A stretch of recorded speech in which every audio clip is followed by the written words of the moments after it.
e-commerce. Okay. Ma'am, ano po name nila? Si Ma'am? Ronaline. Si Ma'am Ronaline. Okay. Ma'am, questions. Ano pagkakaintindi niyo po sa e-commerce and dropshipping? Any idea? Wala talaga. Sir, kayo po?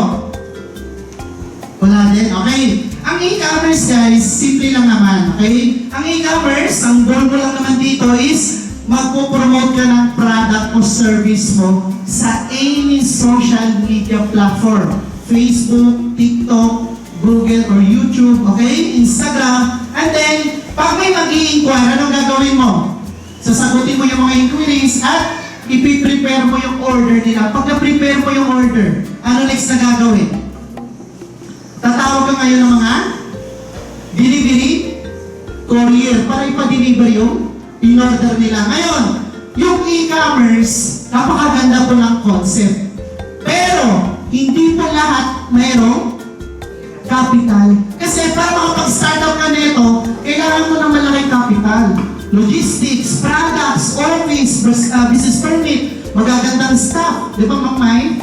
Okay? Kailangan yan.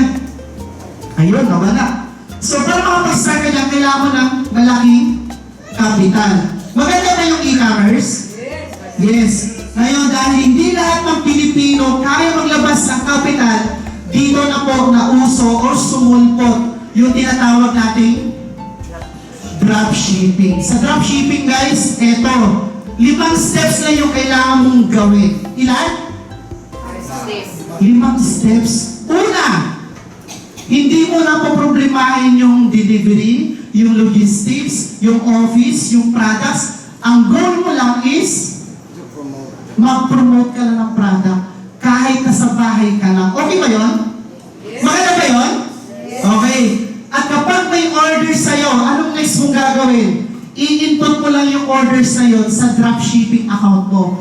Gamit yung username mo at password mo. Okay? Pag na-encode mo na yung orders, si company na po bahala mag-prepare niyan, mag-pack, mag-plastic. Okay? Ikikis pa nila yung parcel. Papuntang customer. At pag na-prepare na po nila yung orders, si company na rin po di-deliver. At kapag na-deliver na po sa kay customer yung order, okay po ba yan? Pa-order ka lang ng pa-order, papasok na yung income mo 24/7. Ibig sabihin, kung sisipagan mo lang, mas malaki yung magiging kita mo.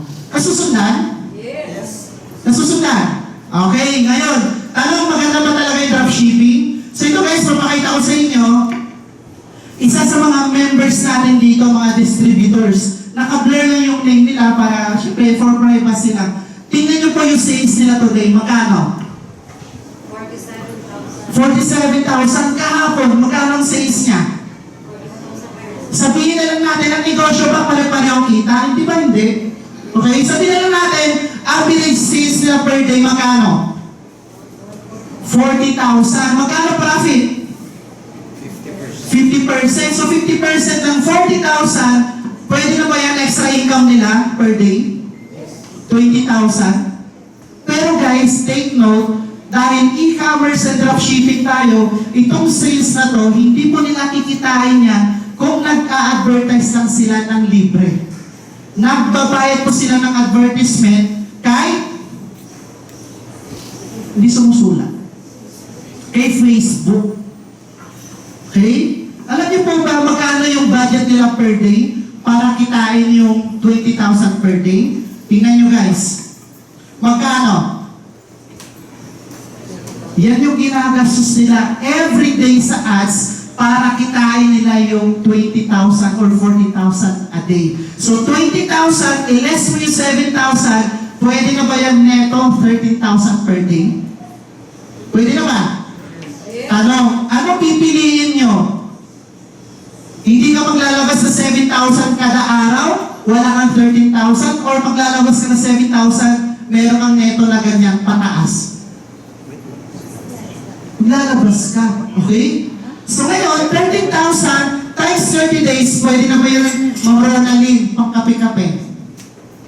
Grabe na yan, hahalo na yan sa dugo yung kape, ma'am, no? Okay? Baka sa mga baguhan sa dropshipping or sa e-commerce, magulat kayo, grabe palang ads dito 7,000, hindi po. Sila, nagsimula po sila per day, 100 pesos. Lahat ba ng members may ganyan?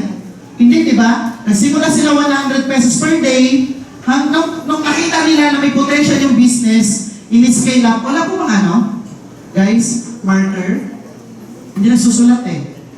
200 per day, and then 300 per day, and then kung dumating yung time. Ayan, sige. Ayan. Eto, dumating yung time, bago nila nagawa yung 7,000 per day, dumaan sila sa 100, nung kumita na sila, ginawa nila 500. Tanong ma'am, nag-ads ka ng 500, may neto kang 1,000 per day. Dadagdagan mo yung ads mo, hindi. Para lumaki yung kita mo. Dadagdagan. Nanggaling sila sa 1,000, nung scale up nila, dumating sila sa 7,000 pesos per day. At ang pinaka-latest ngayon, ads per day nila, 10,000 to 20,000 per day. Maganda ba yun? So nagsimula sila sa maliit hanggang sa lumaki yung ads nila per day. Okay? Ngayon, kung mapapansin nung ganda pala ng e-commerce, maganda pala yung dropshipping, ang tanong, ano naman yung binibenta natin sa market? Okay? Ma'am, ano po name nila? Ano po name nila? Tiris? Ma'am, okay, si Ma'am Tiris, okay. Ngayon, kung magne-negosyo tayo guys, kung yung product or service na ino-offer natin sa market nakakatulong sa problema nila, magiging mabenta ba? Yes, tama? Dito namin na-realize ang number one problem, isa sa problema ng Pilipinas ngayon is tungkol sa health. Ang daming may sakit.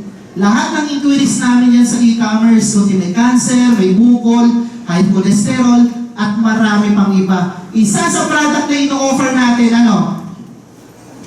Premium quality products. Makakatulong sa kung ano man yung karamdaman na meron sila. Okay, maganda ba yun? Okay? Pangalawa, anong problema pa ng Pilipino? Pera.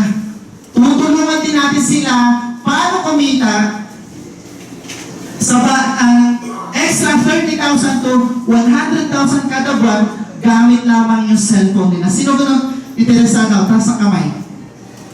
Taas ang kamay. Sige. Sa lahat ng hindi na magtataas ng kamay, hindi makakabayad ng utang. Taas ang kamay. Ayan. Hindi nagtaas pa, pati pa. Okay. So sige.